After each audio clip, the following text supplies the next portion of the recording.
सभी को जय मसीह, प्रेज़ द लॉर्ड। कितने जन आज बहुत ही ज्यादा आनंदित हैं? आमीन। किसी ने मुझसे कहा चलो प्रभु के घर चले और मेरा मन आनंदित हुआ। पर आप और मुझे किसी ने कहने की जरूरत नहीं है, क्योंकि आप और मैं जानते हैं कि परमेश्वर के भवन में महा आनंद है। और जहां पर दो या दो से ज्यादा जन मिलते हैं यीशु के नाम से, तो वहां पर हमारा रूह पाक आ जाता है। तो आइए हम विश्वास करते हैं कि परमेश्वर की उपस्थिति हमारे बीच में है।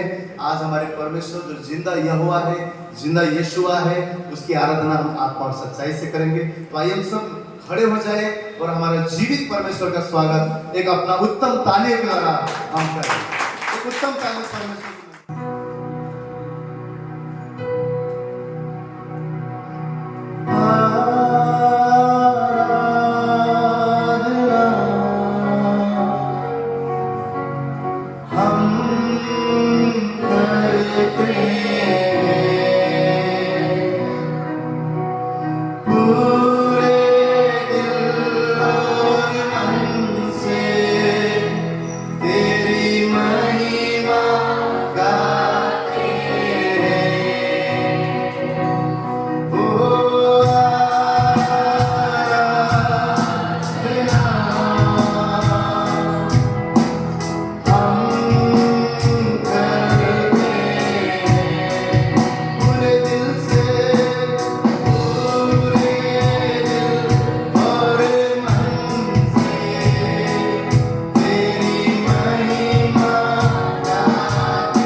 जब उस दिन पेंटिकोस के दिन में जब पवित्र आत्मा का सामर्थ परमेश्वर के लोगों पर उतरा, चेहरों पर उतरा,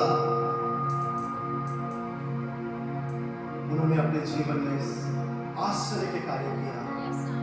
उनका जीवन बदल गया, वो निडर हो गए और उन चेलों ने पूरे संसार में यीशु मसीह के राज्य को बढ़ाया। परमेश्वर ने अपना सामर्थ हमारे ऊपर इसलिए उंडेला है, अपना पवित्र आत्मा इसलिए दिया है ताकि हम सामर्थ्य हो सके, ताकि हम बड़े बड़े आश्चर्य के कार्य कर सके, ताकि हमारे जीवन से भय और डर निकल जाए, ताकि हम परमेश्वर के लिए एक जीवित गवाह बन सके। वो आज का उपवास प्रार्थना हमारे जीवन को गवाह बनाने पाए, हमारे परिस्थिति और हालात में परमेश्वर के सामर्थ्य द्वारा हम जयवंत से भी बढ़कर बने पाए। परमेश्वर का प्रेम हमें बढ़े, परमेश्वर का अग्नि हम पर बढ़े, परमेश्वर का सामर्थ हम पर बढ़े। आइए पवित्र आत्मा से विनती करें, वाह प्रभु, वो निष्पाप प्रेम जो तूने हमसे किया वही से ही प्रेम में हमें बढ़ा, वैसे ही स्वर्गीय प्रेम में हमें बढ़ा, तेरे सामर्थ में हमें बढ़ा। आइए हम समर्पण करते हुए उसे कहे, मुझे तेरी जरूरत है। करता हूं मैं समर्पण, ये आत्मा और ये जीवन, करता हूं मैं समर्पण, ये आत्मा और ये जीवन। हाथ को उठा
जब हम आमेन बोल के उसे कबूल करते हैं अपने जीवन में, यस, आने वाले दिनों में मेरा परमेश्वर मेरे तूफान में भी राह बना रहा है, वो असंभव को संभव कर रहा है, जो मैंने सोचा है उसमें भी अद्भुत कार्य परमेश्वर करने वाला है। ये विश्वास है, और विश्वास मुंह का अंगीकार है।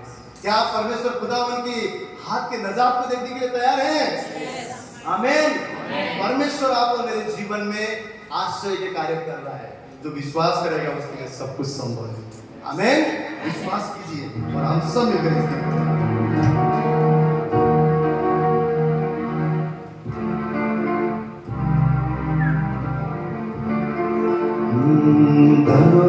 चुपचाप खड़े रहो, खुदा के नजात के काम में हो।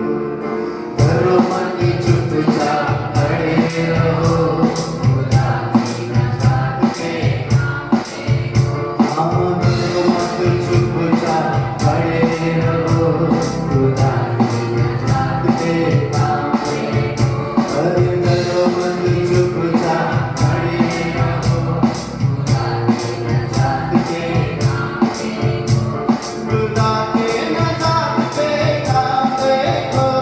खुदा के नजात के काम देखो।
परमेश्वर के लिए कोई भी बात मुश्किल नहीं है। जो चीजें आपकी नजर में लग रहा है कि असंभव है, कठिन है, मेरे लिए ये रुकावट है, वही समुद्र को हटाकर, वही दीवारों को तोड़कर, वही जंगल को फाड़कर परमेश्वर आपके लिए राह बनाने वाला परमेश्वर। विश्वास के साथ इस पंक्ति को अपने लिए गाएं। वही पानी जो डराता था, वो रास्ता भी न देता था। वही पानी जो डराता था, वो रास्ता भी न देता था। हुक्मे खुदा से वही पानी बस मुर्दा हो बेटा था। सिर्फ हमारे खुदा को हुक्म करने की जरूरत है, वो सिर्फ उसे कहने की जरूरत है, सिर्फ उसे डांटने की जरूरत है। शांत हो जाओ, सब कुछ शांत हो जाएगा। विश्वास से कहे, हुक्मे खुदा से वही पानी बस मुर्दा हो बेटा था। हुक्मे खुदा से वही पानी बस मुर्दा बैठा था। डरो मत, चुपचाप खड़े रहो, खुदा की नजात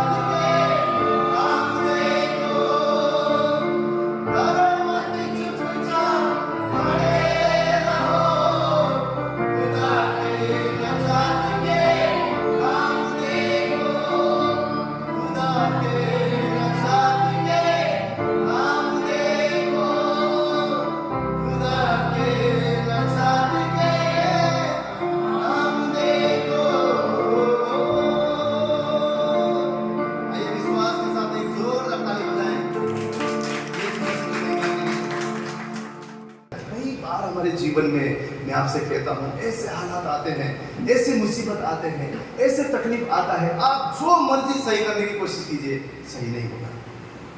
जो मर्जी आप अच्छा करने की कोशिश कीजिए बिगड़ जाएगा। जो मर्जी आप अपने ताकत और बल झुकिए नहीं होगा। क्यों? आप अपनी ताकत और अपने सामर्थ्य से कर रहे हैं। लेकिन मैं आपसे कहता हूँ जब आप परमेश्वर के सामर्थ्य द्वारा करना सीखेंगे, जब आप परमेश्वर के हाथ में देकर चीजें करना सीखेंगे, हर बात हर एक चीज अपने आप आपके जीवन में आप देखेंगे कि आशीषित होकर आपके जीवन में आ रहा है। बहुत बार हम इसलिए तकलीफ में आ जाते हैं क्योंकि हम अपने तरीके से करना चाहते हैं, परंतु परमेश्वर कहता है कि मैं अपनी तरीके से तुम्हारे जीवन में उत्तम बातें करूंगा। समर्पण का अर्थ यही है कि प्रभु मेरे मुताबिक नहीं, तेरे मुताबिक मेरे जीवन में। समर्पण का अर्थ यही है कि प्रभु मेरे जीवन को मैं अपनी इच्छा से नहीं, तेरी मर्जी और तेरी इच्छा से मैं चलाता हूँ। तो अगला गीत भी यही कहता है, ले चल मुझे तू है जहाँ, ले चल मुझे, जिसका अर्थ यही है कि प्रभु अब मेरी मर्जी नहीं परंतु तेरी मर्जी में ले चल। मेरी बातों में नहीं, तेरी बातों पर ले चल। मेरी ताकत में नहीं, तेरे सामर्थ पर ले चल। मेरी अपनी महिमा में नहीं परंतु तेरे स्वर्गीय महिमा में मुझे ले चल। तेरी उपस्थिति में मुझे ले चल। तेरी उपस्थिति में मैं जब रहूंगा तो मेरे जीवन को मैं देख पाऊंगा। तो आइए हम मिलकर इस गीत को गाएं और परमेश्वर से विनती करें।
तू है जहाँ,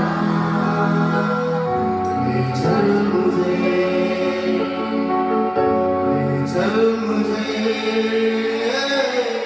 ले चल मुझे तेरे सिंहासन के पास, ले चल मुझे तुझे ढूंढता हुआ, तुझे चाहता हुआ, मुझे खींच ले, मैं दौड़ूंगा। तुझे ढूंढता हुआ, तुझे चाहता हुआ, मुझे खींच ले, मैं दौड़ूंगा। अपनी महिमा में ले चल, तेरी हुजूरी में ले चल, तू जहाँ है प्रभु, ताकि तेरी महिमा को, तेरे सामर्थ को हम जान सके। तुझे ढूंढता हुआ ये हृदय, ये मन सदा तुझे चाहे,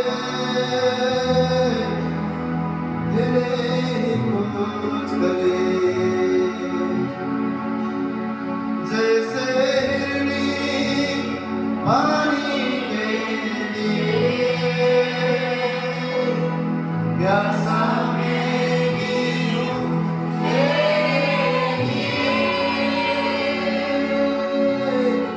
तुझे ढूंढता हुआ, तुझे चाहता हुआ, मुझे खींच ले, मैं दौड़ूंगा।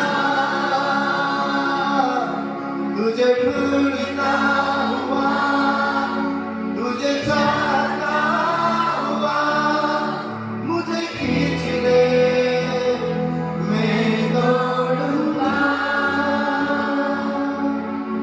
ले चल मुझे, ले चल मुझे,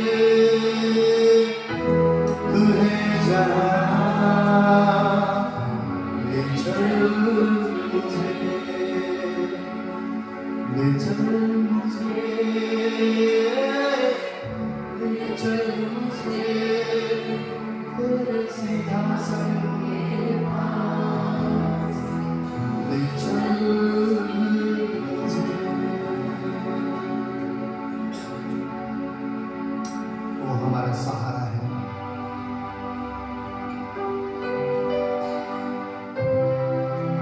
वो हमारा भरोसा है।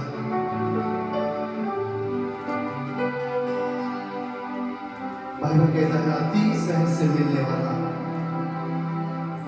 वो हमारा अनुग्रहकारी परमेश्वर है, जो उसे अपना धाम, अपना सहारा, अपना भरोसा मान लेते हैं, तो उन्हें कभी भी तुच्छ नहीं समझते। जितनों ने उसकी ओर देखा, कभी भी वो सर्वंदगी में नहीं, परंतु उसके ज्योति के द्वारा, उसके रोशनी के द्वारा नया बल और नया ताकत को पाते हैं। ये समय जीवन के कठिन हालात में, मुश्किलात में, उस आंधी और तूफान में, घोर अंधकार से भराई हुई तराई के बीच में हम उसे कहें तू तो मेरा सहारा है, तू तो मेरा भरोसा है, तू मेरा ठिकाना है, तू मुझे उठाने वाला, मुझे राह दिखाने वाला परमेश्वर। सहारा मुझको चाहिए, सहारा दे मुझे खुदा, सहारा मुझको चाहिए, सहारा दे मुझे खुदा, सहारा मुझको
उठाएगा अगर कोई, वो तू ही तो है खुदा।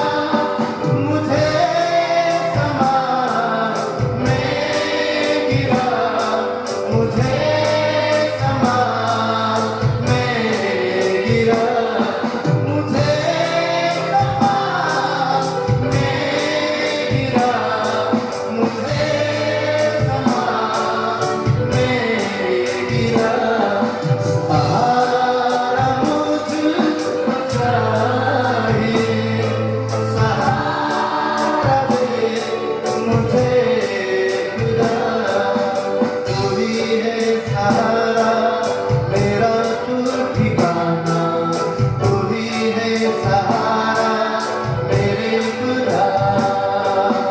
तू ही है सहारा मेरा, तू ठिकाना, तू ही है सहारा मेरे खुदा। रास्ते बहुत हर एक मोड़ पर रखा, रास्ते बहुत हर एक मोड़ पर रखा।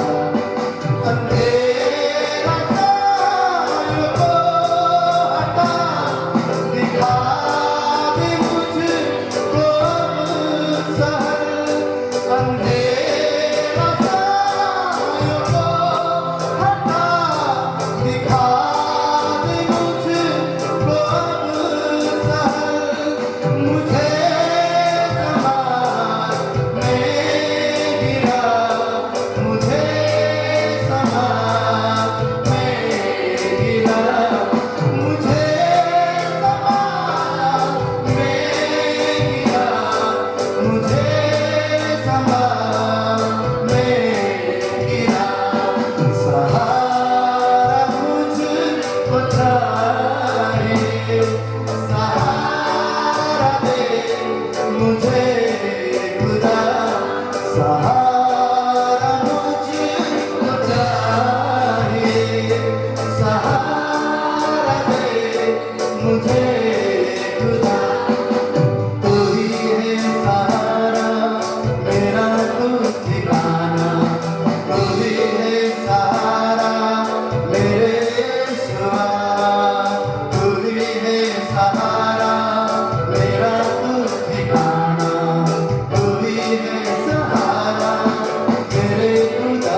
धूप में अकेला चल न पाऊंगा, जहाँ के रास्ते पे मैं अकेला चल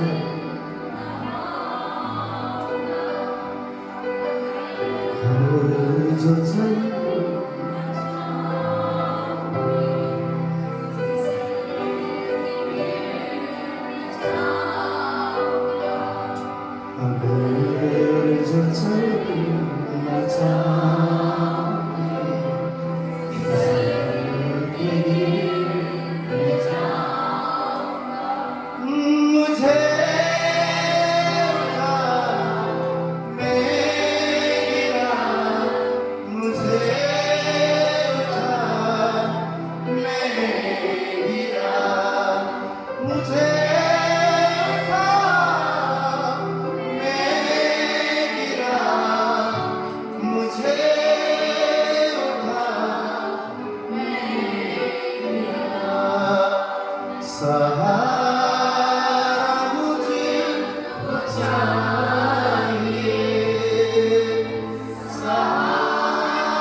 कि निर्बलों का बल है, तो शक्तिहीनों का शक्ति है परमेश्वर। तो हमें गले लगाने वाला, हमें सहलाने वाला, हमें उठाने वाला, हमें बचाने वाला,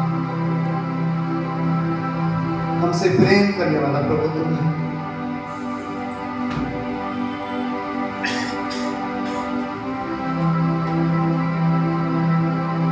जब हमें सपनों ने छोड़ा प्रभु, जब हमें अपनों ने भी छोड़ दिया,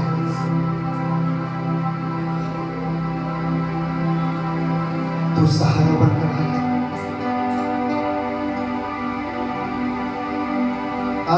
आज भी प्रभु जीवन के हालात में जब हम डर जाते हैं, तो हमें बाहों में उठा हमें अपनी शांति से भर देता है। हम तुझे धन्यवाद देते हैं।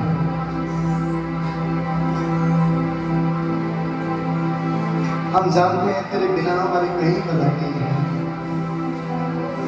तेरे बिना हमारे कहीं भी प्रभु हमारे जीवन में शांति नहीं है, तेरे बिना हमारे जीवन में कोई भी प्रभु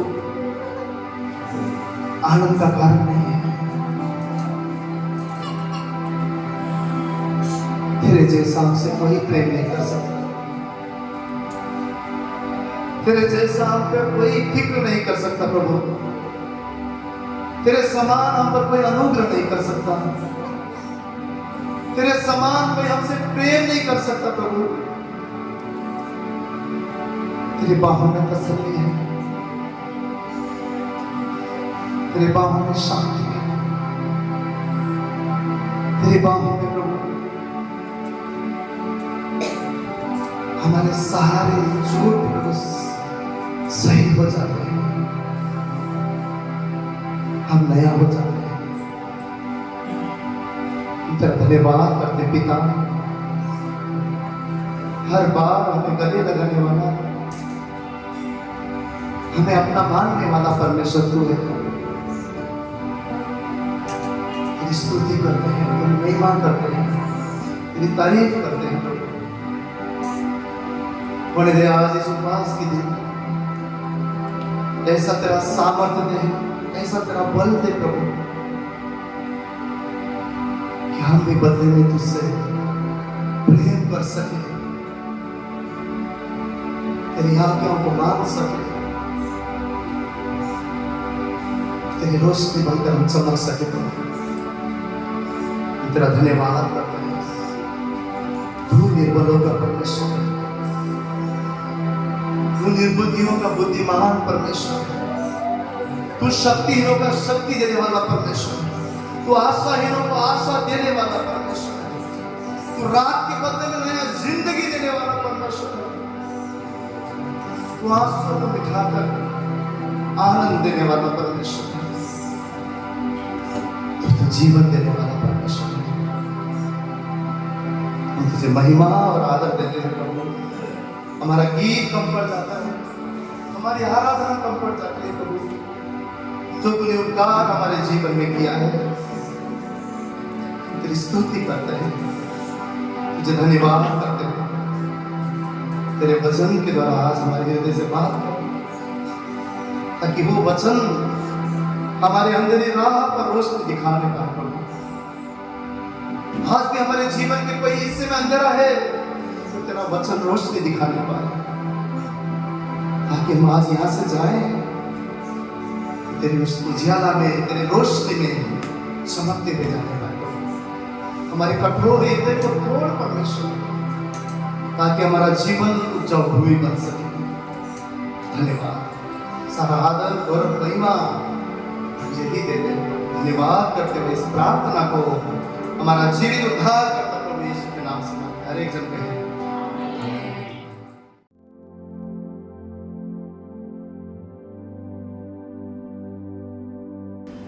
इस महीने सितंबर महीने का आप सब नोट कर लीजिए।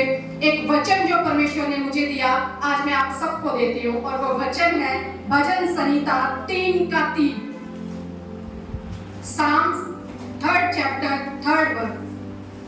हे यहोवा, तू तो मेरे चारों ओर मेरे ढाल है, तू मेरी महिमा और मेरे मस्तक का ऊंचा करने वाला है। आमीन। हे यहोवा, तू मेरे चारों ओर मेरी ढाल है, तू मेरी महिमा और मेरे मस्तक का ऊंचा करने वाला है। अपने मुंह को खोलकर, अपने मुंह को ऊंची आवाज में मुख से बोलिए, कबूल कीजिए कि वो खुदा मेरी ढाल है, वो खुदा मेरे जीवन में महिमा को लेकर आने वाला है, वो खुदा मेरे मस्तक को ऊंचा करने वाला है। इस महीने में उस खुदा की आशीष अपने जीवन में देखने जा रहा हूँ। आमीन, आमीन। खुदा मैं तेरी आशीष देखने जा रहा हूँ। तू मेरे मस्तक को ऊंचा करने वाला है। ये कब कह रहा है दाऊद? यहाँ पर लिखा हुआ है, अगर उससे पहले पढ़े तो लिखा है, हे यहोवा, मेरे सताने वाले कितने बढ़ गए हैं, वे जो मेरे विरुद्ध उठते हैं बहुत हैं। बहुत से मेरे प्राण के विषय में कहते हैं कि उसका बचाव परमेश्वर की ओर से नहीं हो सकता। बहुत सी परेशानियां, बहुत से शत्रु सब उठ चुके हैं, मेरे प्राण के लिए वो खड़े हैं, विषय में ये कह रहे हैं, अब इसको कौन बचाएगा, अब इसको कौन बचाएगा? पर हमने पहले ही ये घोषित कर दिया है कि मेरा सहारा तो मेरा परमेश्वर है, मेरे मस्तक को ऊंचा करने वाला मेरा परमेश्वर है। वही मेरे जीवन में महिमा को लेकर आएगा, और वही ढाल है मेरे चारों तरफ, वही ढाल है मेरे चारों तरफ। कई बार हमारे जीवन में ना परिस्थितियां इतनी विपरीत हो जाती हैं, हमारी सोच से विपरीत, हमारे विचारों से विपरीत, जो हमने कल्पना भी नहीं की होती, तब हमें लगता है अब कोई नहीं बचाएगा। यहाँ तो वो कह रहे हैं कि शत्रु ऐसा सोच रहे हैं कि कौन अब इसको बचाएगा, पर कई बार हम खुद सोचने लगते हैं अब क्या होगा, अब हमें कौन बचाएगा, अब हमें कौन छुड़ाएगा। लेकिन आज परमेश्वर का वचन हमें कुछ सिखाना चाहता है, और इस वचन से जब मैं इसे तैयार कर रही थी मैंने बहुत आशीष पाई है, और मैं विश्वास करती हूँ ये वचन आपके जीवन में भी उतनी ही बरकत और आशीष को लेकर आएगा, क्योंकि परिस्थितियां तो विपरीत आएंगी। परमेश्वर ने कहा है यहाँ पर पवित्र शास्त्र में, हम बहुत बार पढ़ते हैं जब खुदा ये कहता है डरो मत, डरो मत, यानी डरने वाले हालात तो आएंगे, डर तो हमें लगेगा, लेकिन वो क्या कहते हैं परमेश्वर, डरो मत, बस चुपचाप खड़े रहो। ये लाइन मुझे इतनी अच्छी लगती है, लास्ट में मेरा वर्ड इसी में ही था कि चुपचाप रहो, कुछ करो मत। कितनी बड़ी बात है ना, हमें कुछ करने की जरूरत ही नहीं है, पर हम उसमें भी आदत से मजबूर हैं, हमें तो कुछ करना है। जब तक हम करेंगे नहीं तो हमें कैसे पता चलेगा कि कुछ हो रहा है। हमें लगता है कुछ तो करें, अरे हाथ पैर चलाएं, कुछ तो करें। अगर हम कुछ नहीं कर रहे इसका मतलब मैं कुछ भी नहीं कर रहा। पर परमेश्वर कहता है चुपचाप खड़े रहो, चुपचाप खड़े रहो। इतनी खूबसूरत ये बात है, तुम्हें कुछ करने की जरूरत नहीं है, क्योंकि युद्ध तो परमेश्वर का है, युद्ध परमेश्वर का है। वो कह रहा है बस खड़े रहो। पवित्र शास्त्र में हम एक घटना देखते हैं, हम सब निकालेंगे दानियल की पुस्तक, और हम सब इस घटना से वाकिफ हैं, जानते हैं इस घटना को। 4 दोस्त हैं, 3 दोस्त, एक दानियल है और 3 दानियल के दोस्त हैं, शद्रक, मेशक और अबेदनगो। तीसरे अध्याय में, दानियल की चैप्टर पुस्तक उसका 3रा अध्याय, हम सब इस घटना के बारे में जानते हैं कि वहां किस तरह से एक राजा सोने की मूर्ति बनवाता है, और सबको ये बताया जाता है कि आपको उस मूर्ति के आगे झुकना है, आपको उस मूर्ति के आगे दंडवत करना है। लेकिन ये 3 दोस्त हैं, शद्रक, मेशक और अबेदनगो। इस 3रे अध्याय में हम सारी घटना पढ़ सकते हैं, पर मैं इसे शॉर्ट में करके आपको बताऊंगी। और ये तीनों दोस्त क्या करते हैं, वहां ये घोषणा की गई है कि जब तुरही बजेगी, जब सारंगी बजेगी, जब वहां पे एक ध्वनि होगी, आपको उस मूर्ति के आगे दंडवत करना है, आपको झुकना है उसके आगे। लेकिन ये तीनों दोस्त क्या करते हैं, ये नहीं झुकते।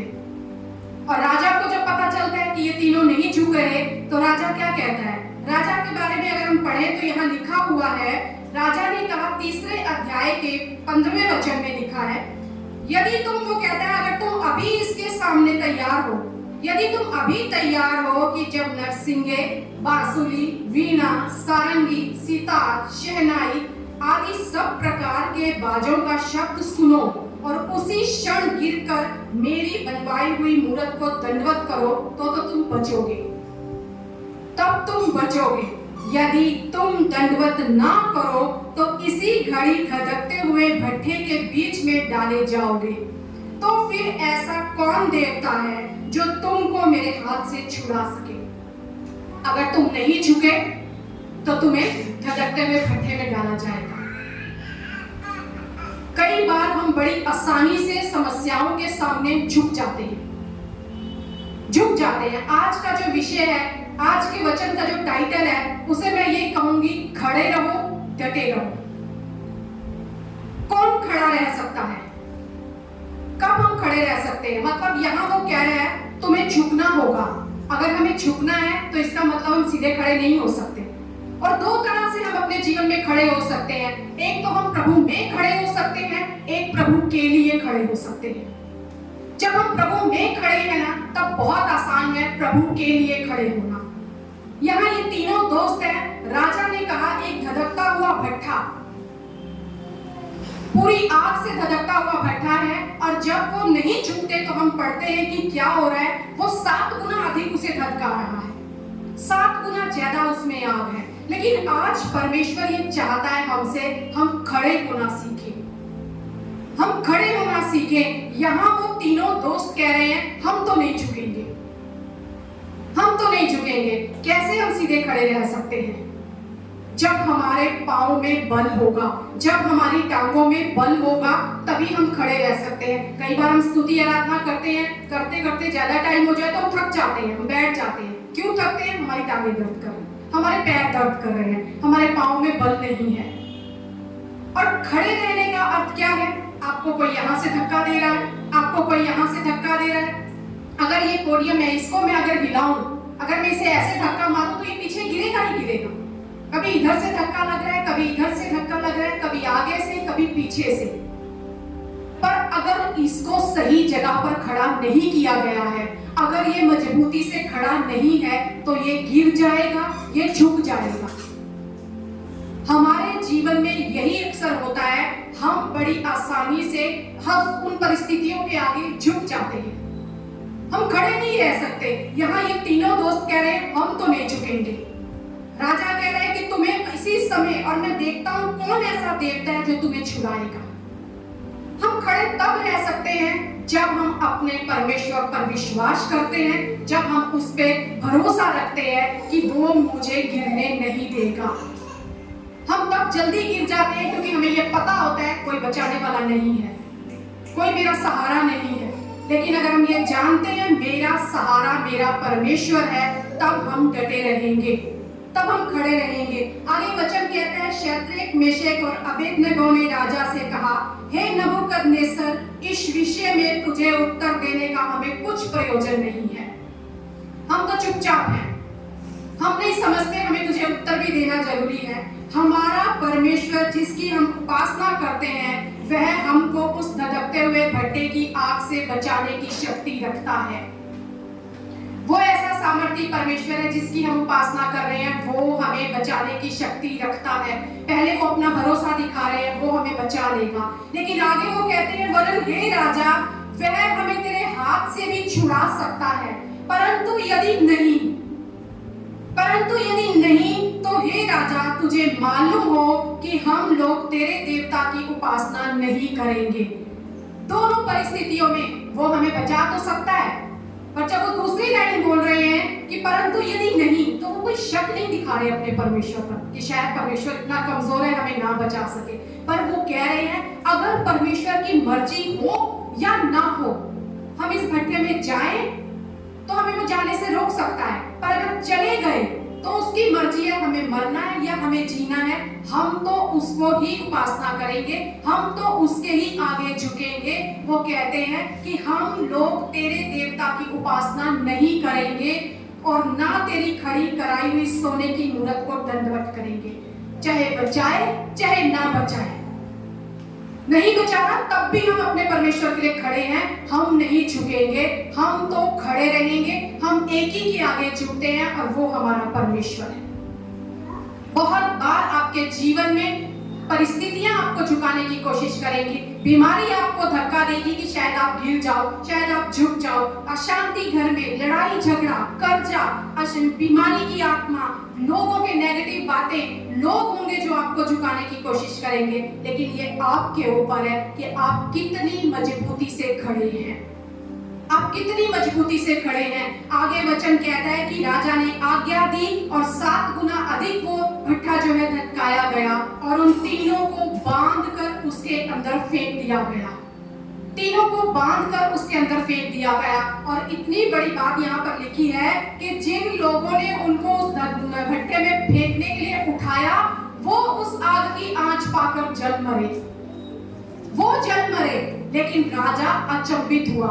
आगे वचन में लिखा हुआ है 24वें वचन में, तब नबूकदनेस्सर राजा अचंभित हुआ और घबराकर उठ खड़ा हुआ और अपने मंत्रियों से पूछने लगा, क्या हमने उस आग के बीच 3 ही पुरुष बंधे हुए डाले थे? क्या हमने 3 ही नहीं डलवाए थे बांधे हुए? पर वो कह रहा है, उन्होंने राजा को उत्तर दिया, हाँ राजा सच बात है। फिर उसने कहा, अब मैं देखता हूँ कि 4 पुरुष आग के बीच खुले हुए टहल रहे हैं और उसको कुछ भी हानि नहीं पहुंची, और 4थे पुरुष का स्वरूप ईश्वर के पुत्र के सदृश है। हमने तो 3 डलवाए थे, 4था कहां से आ गया? और वो 4थे का स्वरूप कैसा है? वो कह रहा है ईश्वर के पुत्र के सदृश है वो। बहुत बार हम सब अपने लाइफ में खुद भी नहीं देख सकते कभी कभी उस सिचुएशन में उस 4थे पुत्र को, उस ईश्वर के पुत्र को हम भी नहीं देख सकते। लेकिन यहाँ कौन देख रहा है? नबूकदनेस्सर राजा देख रहा है, उनका विरोधी देख रहा है, उनका शत्रु देख रहा है। जिसने उन्हें उस आग में डाला उसे वो 4था पुरुष नजर आ रहा है। तो फिर हमारी परिस्थितियों में हमें क्यों नहीं नजर आता कई बार वो 4था पुरुष? क्यों हम घबरा जाते हैं? क्यों हम खड़े नहीं रह सकते? क्यों हम बड़ी जल्दी झुक जाते हैं? क्योंकि हमारे को सीखना होगा कि खड़े रहने के लिए हमें क्या करना है। एक छोटा बच्चा, जिनके भी घर में बच्चे हैं वो सब जानते हैं कि बच्चे का जन्म जब होता है बच्चा लेटा रहता है, उसके बाद एक समय आता है बच्चा बैठना सीखता है, फिर समय आता है बच्चा खड़ा होना सीखता है। और जितना ज्यादा समय वो बच्चा बैठना सीखेगा उतना मजबूती से वो खड़ा होना सीख पाता है। खड़े रहने से पहले हमें बैठना सीखना होगा। जब तक हम अपनी लाइफ में बैठना नहीं सीखेंगे ना, तब तक हम परिस्थितियों के सामने खड़े नहीं रह सकते, तब तक हम खड़े नहीं हो सकते। क्यों? क्योंकि हमारे पास बल नहीं है। और हमें बल कहां से मिलता है? कहां से हम उस सामर्थ को पाते हैं? हम सामर्थ उस परमेश्वर से पाते हैं, उसके वचनों से पाते हैं, उसकी आराधना से हम बल पाते हैं, उसकी संगति से हम बल पाते हैं, उसके द्वारा प्रार्थना के द्वारा हम बल पाते हैं, पवित्र आत्मा से हम सामर्थ पाते हैं। और ये सारी बातें हमें कहाँ मिलेंगी? जब हम बैठना सीखेंगे। जितना ज्यादा हम बैठेंगे उतना ज्यादा हमारे पाँव में बल आएगा, हम सामर्थ को पाएंगे और परिस्थितियों के बीच में हम डट कर खड़े रह सकेंगे। तब हम कह सकेंगे मैं तो एक ही के आगे झुकता हूं। कोई बीमारी, कोई कर्जा, कोई गरीबी, कोई अशांति, कोई लड़ाई, कोई झगड़े, कोई लोगों की बातें, कोई नेगेटिव भावनाएं, विचार मुझे झुका नहीं सकते। मैं दृढ़ खड़ा रहूंगा, अटल बना रहूंगा, मैं स्थिर रहूंगा, क्योंकि मैं जानता हूं मेरे अंदर वो बल है और वो बल मैंने अपने परमेश्वर से पाया है। एक वचन लिखा हुआ है 1 कुरिन्थियन 16:13 में, यहाँ लिखा है जागते रहो। दूसरी बात लिखी है विश्वास में स्थिर रहो, और तीसरी बात है पुरुषार्थ करो, और चौथा है बलवंत हो जाओ। 4 बातें यहाँ लिखी गई हैं। Be on the alert, stand firm in the faith, act like man, be strong. हर समय हमें जागते रहने की जरूरत है, हर समय हमें उस विश्वास में स्थिर रहने की जरूरत है, हर समय हमें पुरुषार्थ, हमें एक क्या लिखा है, एक्ट लाइक मैन, एक मनुष्य के, एक परिपक्व मनुष्य के समान, पुरुषार्थ के समान हमें काम करने की जरूरत है। और उसके बाद बलवंत हो जाओ।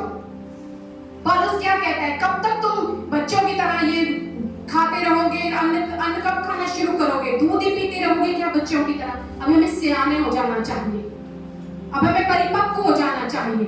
और अगर एक कुरिन्थियन 13:11 में देखें तो वहां पर लिखा हुआ है जब मैं बालक था तो मैं बालकों के समान बोलता था, बालकों का संबंध था, बालकों की सी समझ थी, परंतु अब सयाना हो गया तो बालकों की बातें छोड़ दी हैं। यानी एक समय होता है जब हम बच्चे होते हैं और एक समय आता है जब हमें सयाना बनना होता है। बच्चे क्या करते हैं? हमेशा उत्साहित रहते हैं, हमेशा एक्साइटेड रहते हैं।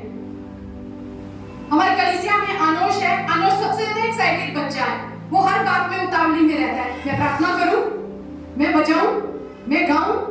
पर ये अच्छी चीज है, वो बच्चे हैं, ये बच्चों का स्वभाव है, ये बच्चों का स्वभाव है। लेकिन जब हम सयाने हो गए हैं तब हमें क्या करना है? संयमी होना है, धीरजवंत होना है, दृढ़ होना है, हर बात में उतावली नहीं करनी, हर बात में अपने अपने विचारों को प्रकट नहीं कर देना एकदम से, लेकिन हमें संयमी रहना है, धीरजवंत रहना है, उस परमेश्वर पर भरोसा रखना है। वचन कह रहा है पुरुषार्थ करो, एक्ट लाइक मैन, सयानों की तरह तुम्हारा व्यवहार होना चाहिए। ये तीनों व्यक्ति जब यहाँ आग में डाले गए, उनको नहीं मालूम था ये आग हमें जला देगी, ये आग हमें छोड़ देगी, ये आग हमें बाहर निकालेगी या हमारा क्या होगा। पर उन्होंने एक चीज ठान ली, हम झुकेंगे नहीं, हम झुकेंगे नहीं। और उस राजा को चौथा पुरुष उनके बीच में दिखाई दिया, और जब उन्हें डाला गया तो लोगों ने उन्हें उठाकर डाला। लेकिन जब नबूकदनेस्सर ने उस भट्टे में उन्हें देखा तो वो कहता है बाहर निकल आओ। तब उन्हें क्या बोलता है? बाहर आ जाओ आराम से। यहाँ लिखा हुआ है हे परम प्रधान परमेश्वर के दासों, निकल कर यहाँ आओ। ये नबूकदनेस्सर राजा उन्हें कह रहा है, परम प्रधान परमेश्वर के दासों, निकल कर यहाँ आओ। बहुत बार परमेश्वर आपके विरोधियों को आपकी लाइफ में झुकाना चाहता है, वो उन्हें झुकाना चाहता है, लेकिन हम पहले झुक जाते हैं ना, इसलिए उन्हें मौका मिलता है हम पर हावी होने का, इसलिए उन्हें मौका मिलता है। अगर यहाँ शद्रक, मेशक और अबेदnego पहले ही झुक जाते तो वो विरोधी हमेशा तैयार खड़ा रहता। लेकिन यहाँ क्या हुआ? वो नहीं झुके तो परमेश्वर ने उस राजा को उनके सामने झुका दिया, उसे उनके सामने झुका दिया। क्या बोल रहा है 28वें वचन में वही नबूकदनेस्सर राजा? कहने लगा, धन्य है शद्रक, मेशक और अबेदनगो का परमेश्वर, जिसने अपना दूत भेजकर अपने इन दासों को इसलिए बचाया क्योंकि इन्होंने राजा की आज्ञा ना मानकर तुझी पर भरोसा रखा और यह सोचकर अपना शरीर भी अर्पण किया कि हम अपने परमेश्वर को छोड़ किसी देवता की उपासना या दंडवत ना करेंगे। कौन कह रहा है ये? उनका विरोधी कह रहा है। उनका विरोधी कह रहा है। आज इस उपवास के दिन में खुदा चाहता है तुम डटे रहो, तुम खड़े रहना सीखो। अगर तुम खड़े रहे ना, हर परिस्थिति तुम्हारे सामने झुकेगी। अगर तुम अपनी जगह से नहीं हिले, नहीं झुके ना, तब मैं तुम्हारे साथ खड़ा रहूंगा।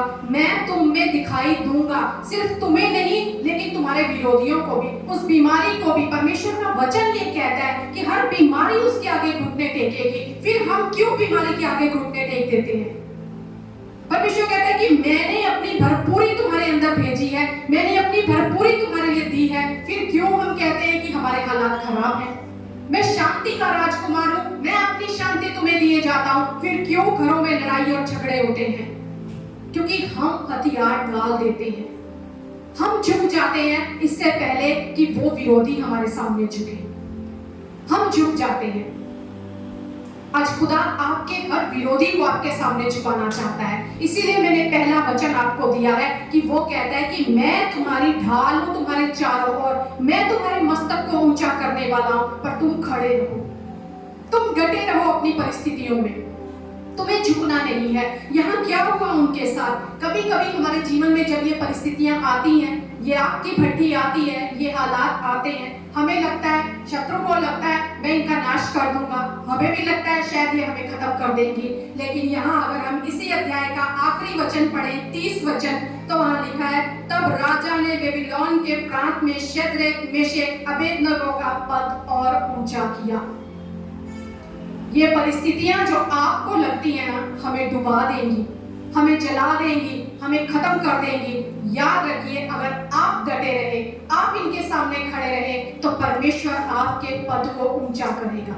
ये रास्ता है आपकी बढ़ोतरी में जाने के लिए, ये बीच का मार्ग है जहां से परमेश्वर आपको लेकर जा रहा है।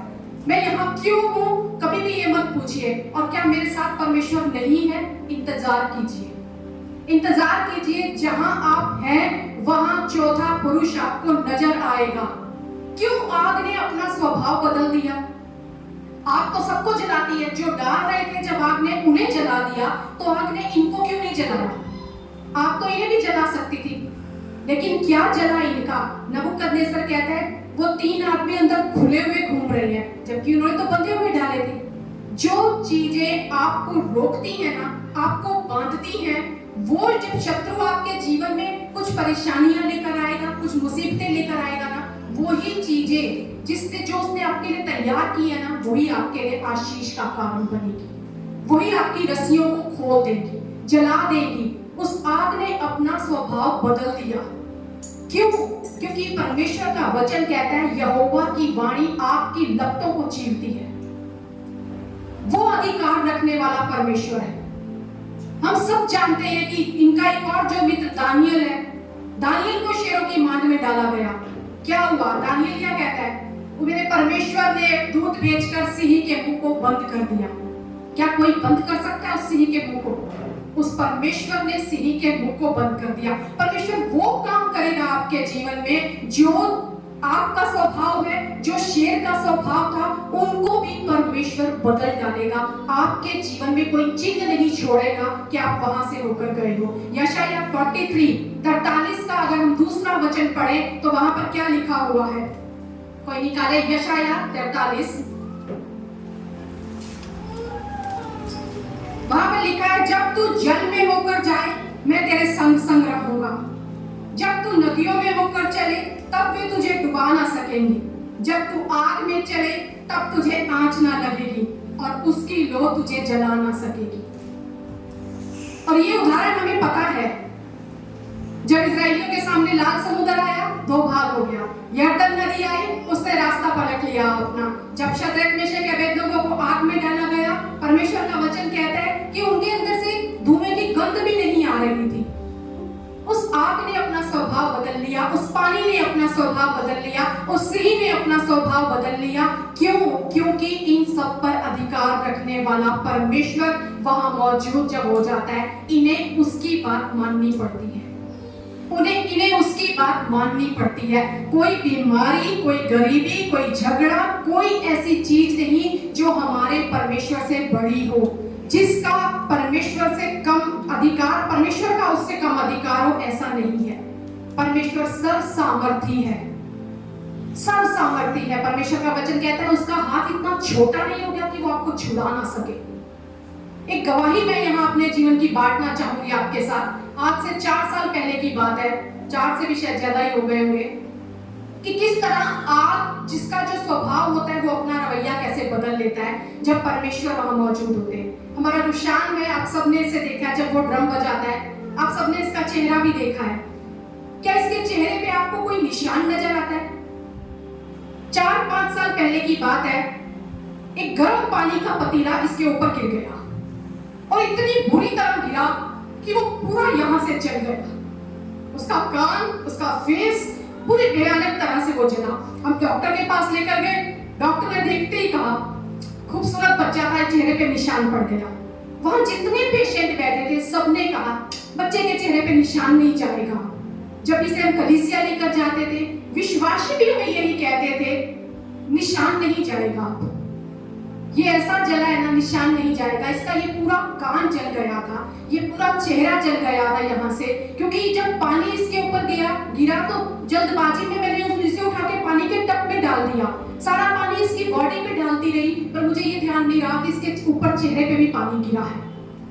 बॉडी पे कोई निशान नहीं था, लेकिन चेहरा इतनी बुरी तरह इसका जल गया। लेकिन हर दिन जब जो डॉक्टर ने मेडिसिन दी थी, जब मैं उस मेडिसिन को इसके ऊपर लगाती थी, मैं एक ही बात कहती थी, लोग कहते हैं प्रभु ये निशान नहीं जाएगा, पर तेरा लहू पे वो सामर्थ है कि इसमें कोई चिन्ह नजर नहीं आएगा। हर दिन कम से कम 3-4 महीने ये काम चलता रहा। लेकिन आज अगर आपको इसके चेहरे पे कोई निशान नजर आता हो तो आप देख सकते हैं कोई निशान नहीं है इसके चेहरे पर। आज हम बात करें, उसे सिस्टर भी बोल रही थी एक बार अनुष का हाथ जला था तो उसको निशान है, मेरे भी यहाँ थोड़ा सा ऐसे जला, वो निशान है। छोटा सा भी जल जाता है ना, वो निशान नहीं जाता। लेकिन इसका पूरा चेहरा जल गया था, पूरा चेहरा जल गया था। लेकिन उस जले हुए ने भी अपना स्वभाव बदल लिया।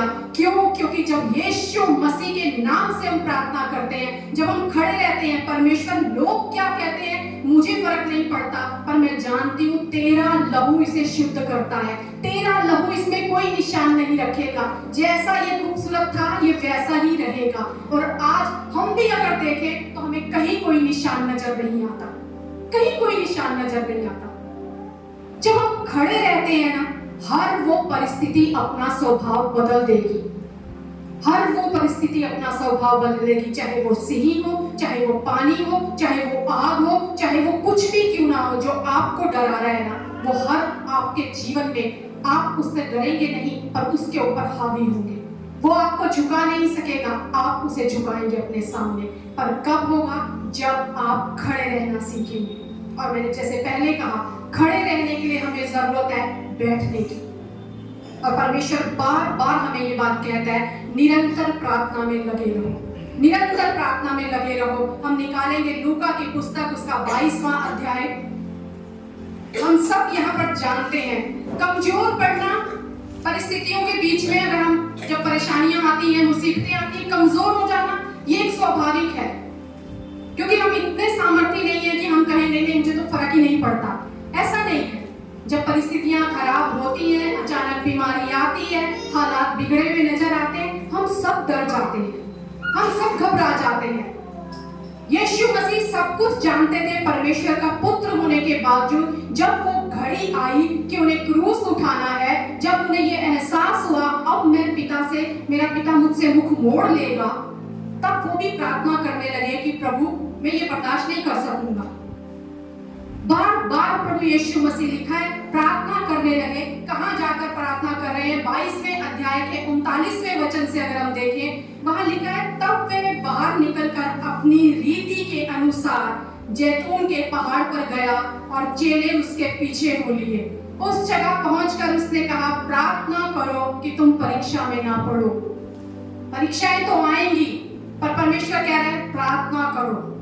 प्रार्थना करो, अपने घुटनों को इतना मजबूत करो, अपने पाँव में इतना बल भरो कि जब परीक्षा आए तुम खड़े रह सको। उस परीक्षा में तुम्हें दौड़ना ना पड़े, तुम्हें भागना ना पड़े, तुम्हें झुकना ना पड़े। कई बार हम भागते हैं परेशानियों को देखकर। भागना भी अच्छी बात है, बुराई को देखकर भागो। हर समय बुराई के आगे भी खड़े हो जाना नहीं है, हर जगह हम खड़े नहीं रह सकते। परीक्षा में हमें खड़े रहना है, बुराई को देखकर हमें भागना है। यूसुफ ने जब देखा पोतीफर की पत्नी को कि वो तो बुराई है, मेरे पीछे पड़ गई, तो वो भागा वहां से। लेकिन यहाँ परमेश्वर क्या कह रहे हैं, परीक्षा में ना पड़ो, इसलिए तुम प्रार्थना करते रहो। और आगे क्या लिखा हुआ है, फिर परमेश्वर खुद प्रभु यीशु मसीह थोड़ी दूरी पर जाकर यहाँ वो 3 चेलों को साथ लेकर गए हैं, पतरस, याकूब, यूहन्ना। 3 चेलों को साथ लेकर गए हैं और उन चेलों से कह रहे हैं कि प्रार्थना करो कि तुम परीक्षा में ना पड़ो। अभी परीक्षा की घड़ी किसकी आ रही है, प्रभु यीशु मसीह की। चेलों की तो कोई घड़ी नहीं है परीक्षा की, इसलिए वो सो गए आराम से। हमें प्रार्थना की जरूरत नहीं है, अभी तो कोई बात नहीं, सब ठीक चल रहा है, सब अच्छा चल रहा है, हमारे थोड़ी हालात खराब है। जिनके घर में लड़ाई झगड़ा है वो प्रार्थना करें, जिनके घर में बीमारी है वो प्रार्थना करें। हमारे जीवन में तो कोई परेशानी नहीं है। कई बार हमारा स्वभाव यही हो जाता है। यहाँ आगे वचन में लिखा है कि यीशु मसीह जब आए तो उन्हें सोते हुए पाया। सोते हुए सिर्फ नींद में सोना नहीं होता, लेकिन कई बारी लापरवाही में सोना होता है कि हम परमेश्वर की बातों को इग्नोर करते हैं, बड़े हल्के में लेते हैं। पूरे पवित्र शास्त्र में परमेश्वर बार बार प्रभु यीशु मसीह हमसे कहते हैं निरंतर प्रार्थना में लगे रहो। निरंतर प्रार्थना का मतलब ये नहीं है 24 घंटे प्रार्थना करो। पवित्र शास्त्र में कहीं भी प्रार्थना का नियम नहीं बांधा गया है, आपको 2 घंटे करनी है, 4 घंटे करनी है, 6 घंटे। परमेश्वर का बहुत खूबसूरत ये बात है कि वो हमें बंधन में नहीं बांधते। अगर हम 2 घंटे आज करें, कल 15 मिनट कर रहे हैं, तो हम लोग मुझे पाप कर दिया, मुझे 2 घंटे ही प्रार्थना करनी थी। परमेश्वर नियम नहीं बांधता। परमेश्वर कहता है प्रार्थना करो। उस प्रार्थना में बहुत शब्दों की भी जरूरत नहीं है, लेकिन उस प्रार्थना में किस चीज की जरूरत है, ईमानदार होने की। उस प्रार्थना में ईमानदार होने की जरूरत है, जो परमेश्वर ने कहा है उसके अनुसार प्रार्थना करने की जरूरत है। यहाँ खुदा ने उनसे कहा तुम क्यों सो गए हो। परमेश्वर का वचन कहते हैं तीसरी बार जब प्रभु यीशु मसीह ने आकर देखा तो उन्हें फिर सोते हुए पाया। और यीशु मसीह कैसे प्रार्थना कर रहे हैं, उनका पसीना मानो लहू की बूंदों की तरह बह रहा है। वो इस तरह प्रार्थना कर रहे हैं क्योंकि उन्हें दिख रहा है मैं कहां जाने वाला हूं। उन्हें दिख रहा है इस समय मेरा पिता मुझसे मुख मोड़ लेगा। वो जानते हैं मैं अभी उसमें उतरने वाला हूँ, मेरे जीवन में यीशु आने वाला है वो समय जिसके लिए मैं इस पृथ्वी पर भेजा गया था। वो जानते थे मुझे अपने पिता की इच्छा पूरी करनी है। क्या हम जानते हैं हमारे जीवन में कि हमें अपने पिता की इच्छा पूरी करनी है, या सिर्फ हम अपनी ही इच्छा पूरी कर रहे हैं अपनी लाइफ में? जब अगर हम ये जानते हो ना कि मुझे क्यों परमेश्वर ने भेजा है, मुझे क्यों परमेश्वर ने चुना है, एक मकसद है और वो चाहता है मुझसे वो मकसद पूरा हो, तो हम निरंतर प्रार्थना में लगे रहेंगे। प्रभु मेरी मर्जी नहीं तेरी मर्जी मेरे जीवन में पूरी हो। यहाँ चेले सो गए और प्रभु यीशु मसीह क्या बोल रहे हैं 46वें वचन में, उनसे कहा क्यों सोते हो, उठो प्रार्थना करो कि परीक्षा में ना पड़ो। उठो प्रार्थना करो कि परीक्षा में ना पड़ो। पर वो फिर सो गए हैं। बहुत जरूरी है आज हमारे जीवन में हमें ये सीखने की कि हम हमेशा सोते ना रहें।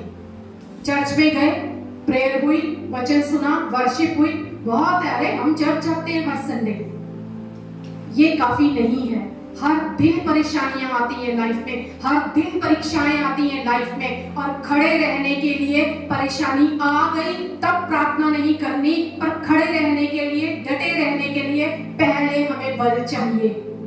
पहले हमें बल चाहिए ताकि तुम परीक्षा में खड़े रह सको, ताकि तुम डटे रह सको। प्रार्थना वो बल है जो हमारे पैरों को दिया जाता है। जब हम उसके साथ बैठते हैं, जब हम उसके साथ संगति करते हैं खुदा के साथ, तब हम उस बल को प्राप्त करते हैं। तब अगर ये आंधी आए, तूफान आए, बीमारी आए, गरीबी आए, हमें झटके लगे, हो सकता है हम गिरने भी लगे, पर हम झट घुटनों पे आ जाएंगे क्योंकि हमारे घुटनों ने मुड़ना सीखा है। हमने घुटने टेकना सीखा है, हमने समर्पण करना सीखा है, हमने उस संगति में बैठना सीखा है। हम धड़ाम से गिर नहीं जाएंगे, हम एकदम से झुक नहीं जाएंगे, लेकिन हम घुटनों पे आ जाएंगे।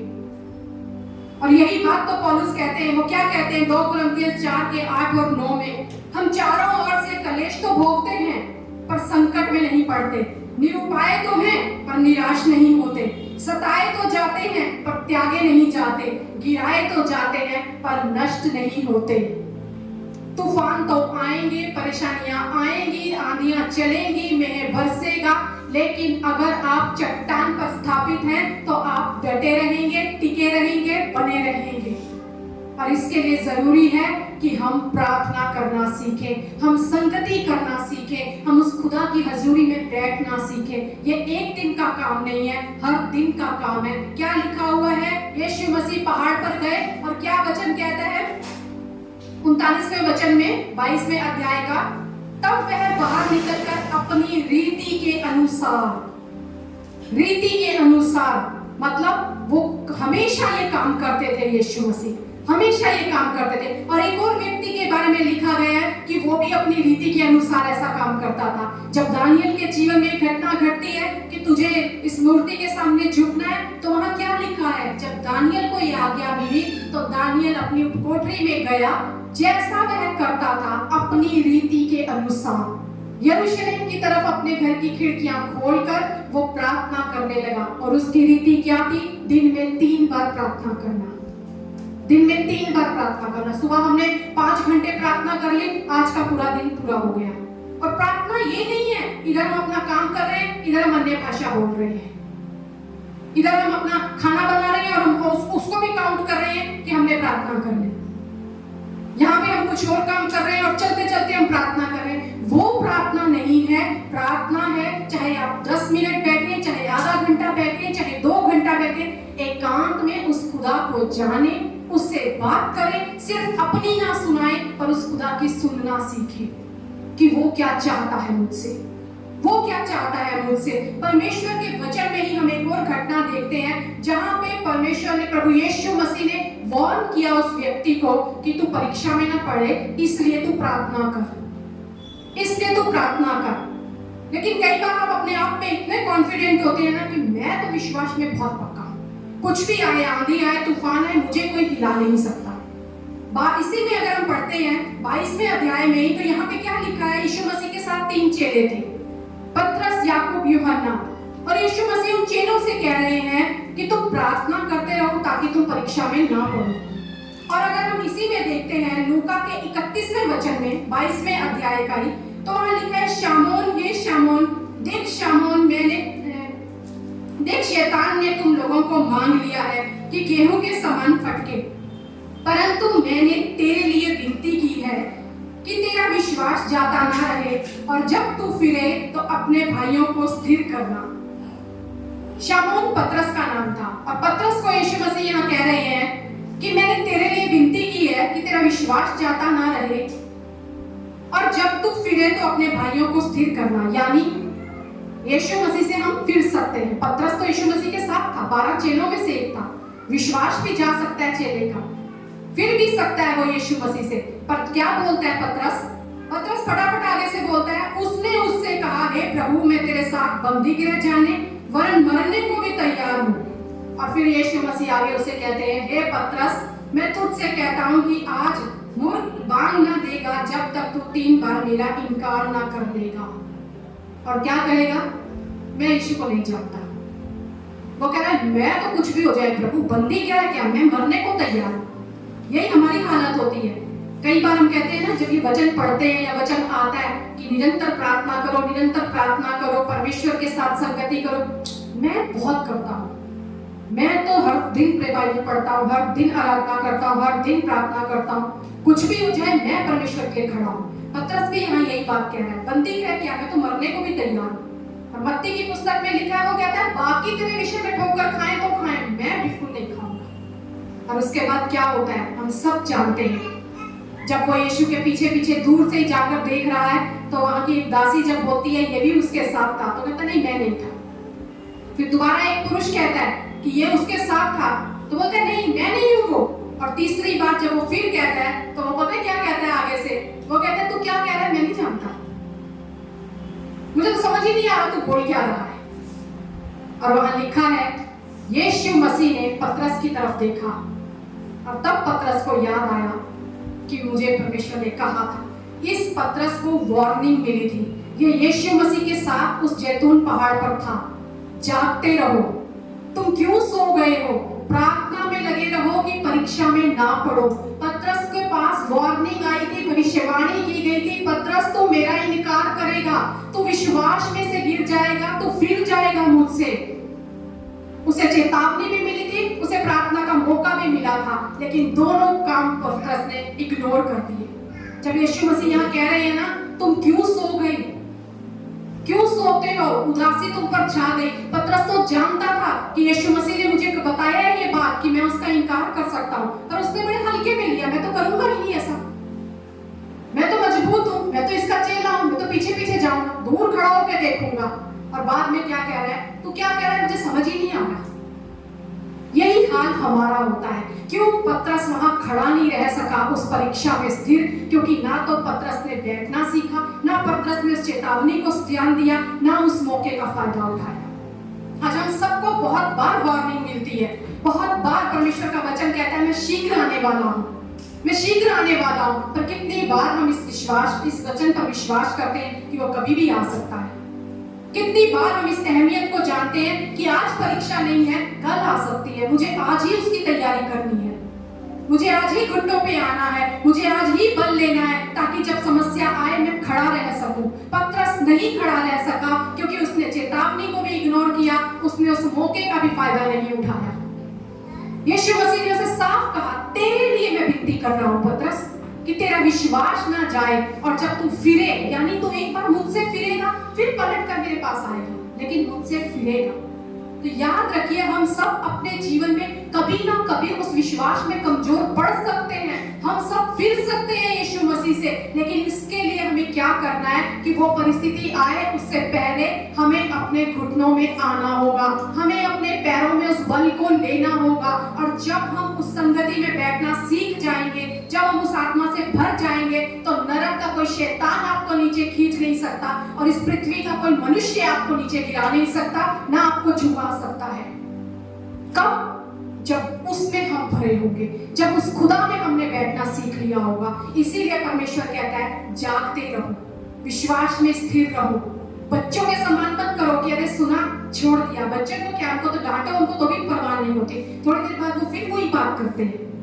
पुरुषार्थ में लगे रहो, बलवंत हो जाओ। अब हम कमजोर होकर नहीं खड़े रह सकते, कमजोर होंगे तो हम खड़े रह ही नहीं सकते, ये जाहिर सी बात है। खड़े रहने के लिए हमें बलवान होना जरूरी है, जागते रहना जरूरी है। पतरस सो गया, लेकिन हमें जागना है, हर समय जागना है, सिर्फ नींद में सोना नहीं है। हमें इग्नोर नहीं करना परमेश्वर की बातों को, परमेश्वर की चेतावनियों को। बार बार परमेश्वर का वचन कहता है जिसके हो कान वो सुन ले। कान तो हम सबके पास है, पर कई बार हम उन्हें बंद कर देते हैं। कई बार हम यहाँ सुनते हैं, बाहर जाते हैं सब निकाल देते हैं। हमारा हर दिन उसकी हजूरी में बैठना, उसके साथ संगति करना, उसके साथ बल पाना, प्रार्थना ही हमारे पाँव में बल देगी, प्रार्थना ही हमें खड़े रहने में सामर्थ्य देगी, प्रार्थना ही हमें डटा के रख सकती है, खड़ा रख सकती है। कोई भी फिर आंधी और तूफान क्यों ना आए, हम कभी नहीं झुकेंगे, हम कभी नहीं झुकेंगे। परमेश्वर ने आज आपसे कहा है कि मैं तुम्हारे मस्तक को ऊंचा करने वाला हूँ। अगर वो ऊंचा करने वाला है तो वो ऊंचा करेगा, क्योंकि जो उसने कहा है वो करके रहता है।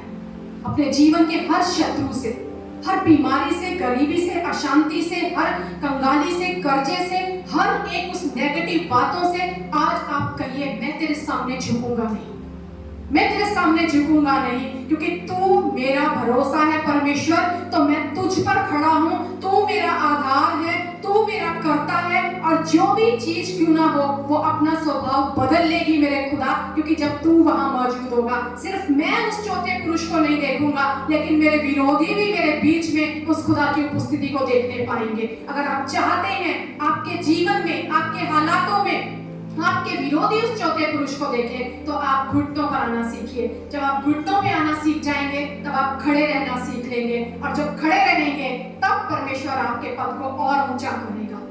और हम सब चाहते हैं खुदा हमारे जीवन में हमारा पद ऊंचा किया जाए, हम सब चाहते हैं। तो आइए आज हम अपने आप को उस खुदा के हाथों में सौंप दें और उस परमेश्वर से कहें कि प्रभु मैं एक ही बात चाहता हूँ, मेरे जीवन में तू नजर आए प्रभु यीशु, ना सिर्फ मुझे नजर आए लेकिन परमेश्वर मेरे विरोधियों को भी तू नजर आए। आइए हम अपनी आंखों को बंद करें और आज इस खुदा से मांगे कि परमेश्वर मेरे घुटनों में तू बल दे पिता परमेश्वर। सामर्थी राजा, हम धन्यवाद के साथ आपके चरणों के पास आते मेरे खुदा। तू भला है प्रभु यीशु, तेरी भलाइयां सदा की हैं खुदावंद यीशु। तू कहता है प्रभु यीशु कि तुम मेरे हो, मैं तुम्हारा सिरजनहार हूँ, मैं तुम्हारा रचने वाला हूँ, तुम मेरा भाग हो। तुम चाहे जल में से होकर जाओ वो नदियां तुम्हें डुबा ना सकेगी, चाहे तुम आग में से होकर जाओ वो आग तुम्हें जला ना सकेगी प्रभु, क्योंकि हम जानते हैं पिता कि तू हमारा रचने वाला है प्रभु यीशु। और हर आंधी, हर तूफान, हर बीमारी तेरे आगे घुटने टेकती है खुदावंद यीशु। आज हम दुआ करते हैं पिता, हमें वो बल दे खुदावंद यीशु, वो सामर्थ दे खुदावंद यीशु कि हम तेरे सामने घुटने टेकना सीखें प्रभु जी, हम समर्पण करना सीखें पिता परमेश्वर, हम तुझ पर निर्भर होना सीखें खुदावंद यीशु।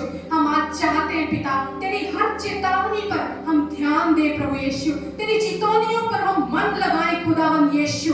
और पिता जब हमें मौका तूने दिया है प्रार्थना का, इस अवसर को कभी हम जाने ना दें खुदावंद यीशु, इस अवसर को बहुमूल्य जाने खुदावंद यीशु। हम कभी सो ना जाएं पिता परमेश्वर, हम कभी ऊंघे ना प्रभु यीशु, लेकिन हम जागते रहना चाहते खुदावंद यीशु, हम पुरुषार्थ में लगे रहना चाहते प्रभु यीशु, हम विश्वास में स्थिर रहना चाहते खुदावंद यीशु। आज हम बलवंत होना चाहते हैं प्रभु यीशु, ताकि पिता कोई हालात हमें झुकाने ना पाए प्रभु जी, कोई मनुष्य हमें झुकाने ना पाए खुदावंद यीशु, कोई बीमारी हम पर कब्जा न करने पाए खुदावंद यीशु, कोई गरीबी हम पर अधिकार न रखने पाए खुदावंद यीशु, कोई कर्जा हमारे ऊपर हावी न होने पाए खुदावंद यीशु, कोई अशांति हमारे जीवन में बसने ना पिता परमेश्वर। पर आज हम चाहते हैं खुदा हमारे घरों में तेरा वास हो पिता परमेश्वर, तू नजर आए प्रभु यीशु, चौथा पुरुष हमारे बीच में नजर आने पाए पिता परमेश्वर।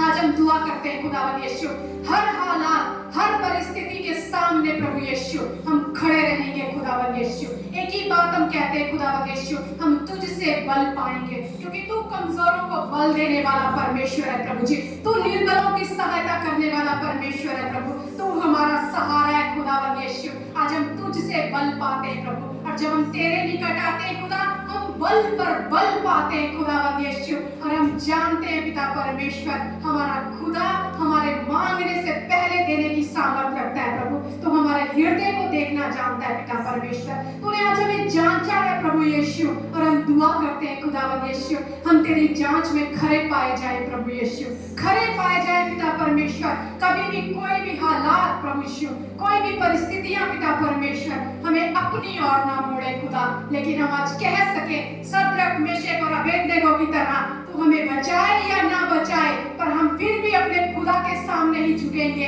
किसी और हाल परिस्थिति के बीच में, हालातों के सामने हम झुकने वाले नहीं खुदा, लेकिन हम तेरे सामने दंडवत करते हैं खुदावंद यीशु, हम तेरे सामने दंडवत करते हैं प्रभु यीशु।